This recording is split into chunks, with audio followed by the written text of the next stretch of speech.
کہتے ہیں مرید کون اچھا ہے؟ آج کل ان لوگوں کا زیادہ خیال رکھا جاتا ہے جو مالدار ہوں. نہیں، میں نے بتایا مالدار وہ ہے جس کے دل میں اللہ کی محبت ہے، جس کا جسم رسول اللہ صلی اللہ علیہ وسلم کی اطاعت کے اندر جھکا ہوا ہے.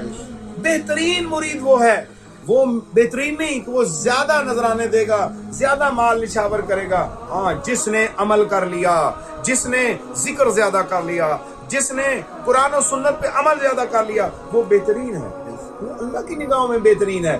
تو بہترین مرید قرار پاتا ہے. اور اچھا وہی ہے جو اپنے دل کو اللہ کے حوالے کر دے. بس ہمارے دل میں جو شیطان نے ڈیرا لگایا ہوا ہے اس کو نکال کے جب ہم رحمان کا ڈیرا یہاں پہ لگائیں گے، رحمان کی آواز گاہ ہوگی، رحمان کے انوارات اور تجلیات کا نزول اس دل کے اوپر جب آئے گا تو آپ کا دل دل نہیں رہے گا، یہ عرش معلیٰ بن جائے گا. یہی دل ہے عرش معلیٰ، یہی دل ہے نور تجلی، یہی دل ہے میرا مصلی. اس دل میں اللہ کی یاد، اللہ کی محبت، اللہ کا ذکر کرے.